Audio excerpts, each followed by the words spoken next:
امام موسیٰ کاظم رضی اللہ تعالیٰ عنہ اپنے بابا جان امام جعفر صادق رضی اللہ تعالیٰ عنہ کے وارث و جانشین اور عکس جمیل تھے، مسند علم نبوت کے جانشین، اہل بیت اطہار رضوان اللہ تعالی علیہم اجمعین کے امین تھے، معرفت الہی کے مہکار تھے، زہد و تقوی کے شاہکار تھے، جود و سخاوت کا دربار تھے، اور اپنے دور میں دنیا کے سب سے بڑے عالم، سب سے بڑے سخی اور عبادت گزار تھے۔ آپ رضی اللہ تعالیٰ عنہ نیک، عالم، عبادت گزار اور زاہد شخصیت کے حامل تھے، قرآن مجید کے نہایت دلکش انداز میں تلاوت فرمانے والے، اور خود بھی جب تلاوت کرتے تو روتے بھی جاتے تھے، اور ساتھ بیٹھنے والے بھی آپ کی آواز سے، آپ کے انداز کو دیکھ کر ان کی آنکھوں سے بھی آنسو جاری ہو جاتے تھے۔ آپ کی کیا ہی شان ہے کہ آپ انتہائی قدر و منزلت کے مالک اور عظیم و شان مجتہد تھے، عبادت و طاعت الہی میں مشہور زمانہ تھے۔ مدنی چینل کے ناظرین، امت مسلمہ کی نگاہوں میں انتہائی بلند مقام، شجرہ عالیہ قادریہ رضویہ کے 7ویں امام موسیٰ کاظم وہ ہستی ہیں جن کی ذات ہمہ جہت شخصیت کی حامل تھی، بڑی قدر و منزلت والے منفرد شخصیت۔ آج ہم حضرت امام موسیٰ کاظم رضی اللہ عنہ کی مبارک سیرت کے مبارک گوشوں پر کچھ بات کرتے ہیں۔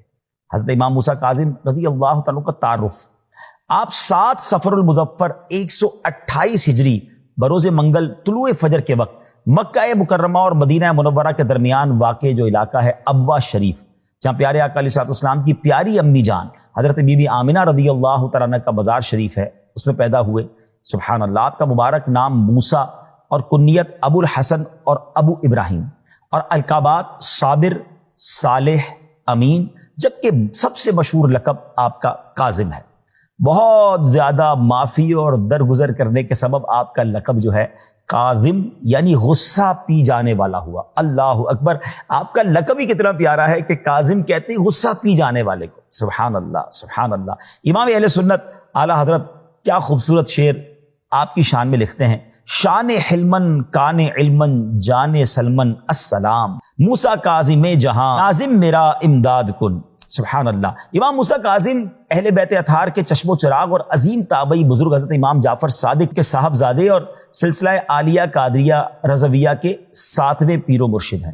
آپ کی والدہ محترمہ کا نام حمیدہ بربریہ رحمت اللہ تعالی علیہا تھا۔ آپ کے بارے میں امام جعفر صادق رضی اللہ تعالیٰ فرماتے کہ میرے تمام بیٹوں میں موسیٰ کاظم بہترین بیٹے ہیں، اور یہ اللہ پاک کے موتیوں میں سے ایک موتی ہیں۔ سبحان اللہ۔ آپ ذرا سوچیں کہ والد بھی بیٹے پر فخر کرے، اور والد بھی کون؟ امام جعفر صادق۔ سبحان اللہ۔ آپ کا جو الکاظم لقب معروف ہے نا ناظرین، دراصل قرآن مجید میں متقین کی صفات میں ذکر ہونے والا ایک وصف اور کلمہ ہے۔ جب لوگوں نے آپ کے اندر اس وصف کی کیفیات ملاحظہ فرمائیں تو ان کے دلوں نے خود بخود اس بات کی تصدیق کی کہ اس زمانے میں اس لقب کی آپ سے زیادہ کوئی حقدار شخصیت نہیں ہے۔ پھر یہی بات دلوں سے نکل کر زبان پر آئی، اور ایسی زبان پر آئی کہ یہ شہادت بن کر رہ گئی جسے آج تک دہرایا جا رہا ہے۔ قرآن مجید میں اللہ پاک ارشاد فرماتا ہے: الذین ينفقون فی السراء والضراء والکاظمین الغیظ والعافین عن الناس واللہ یحب المحسنین، جو غصہ پی جاتے ہیں اور لوگوں سے درگزر کرنے والے ہیں۔ تو یہاں اسی قرآن پاک کے لفظ مبارک سے سبحان اللہ آپ کا لقب کاظم پڑ گیا، جو غصہ پی جانے والے۔ اللہ کرے کہ آپ کے اس وصف کا صدقہ مجھے اور آپ کو نصیب ہو جائے۔ ہم تو جناب کوئی ہمارے خلاف کوئی بات کر دے، ہمارے مزاج کے خلاف کوئی بات کر دے، ہر وقت تیار رہتے ہیں لڑائی کے لیے، اور ایک طرف ہم کہتے ہیں کہ ہم ان بزرگوں کے غلام ہیں، ان کے پیروکار ہیں، اور ہم ان کے مرید ہیں۔ تو امام موسیٰ کاظم تو معاف کرنے والے ہیں، غصہ پی جانے والے ہیں۔ تو آیا مدنی چل کے ناظرین، آپ بھی اپنے اندر یہ کوشش کریں نا۔ امام موسیٰ کاظم رحمۃ اللہ تعالیٰ کی مبارک رات عبادت میں اور دن روزے کی حالت میں گزرتے۔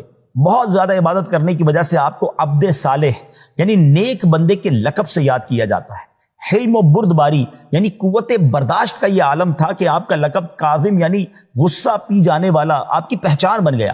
عاجزی اور انکساری کی یہ کیفیت تھی کہ جب بھی کوئی بندہ آپ کے سامنے سے گزرتا اس سے پہلے کہ وہ سلام کرتا، آپ سلام میں پہل فرماتے۔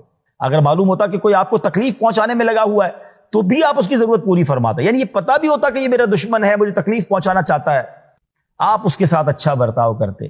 ناظرین ذرا سوچئے نا، یہ کیسی کمال کی بات ہے، یہ کیسا نبی پاک نے فیضان حاصل تھا۔ ہم سیرت مصطفیٰ صلی اللہ علیہ وسلم میں بھی تو پڑھتے ہی ہیں نا کہ آپ سلام میں نبی پاک علیہ السلام بھی تو پہل فرماتے، اپنے غلاموں کو سلام میں پہل فرماتے۔ مگر آج لوگ کہتے ہیں بھائی میرا مرتبہ ہے، میرا مقام ہے، لوگ مجھے آ کے سلام کریں، میں کیوں سلام کروں؟ جس کو نہیں جانتا اس کو میں کیوں سلام کروں؟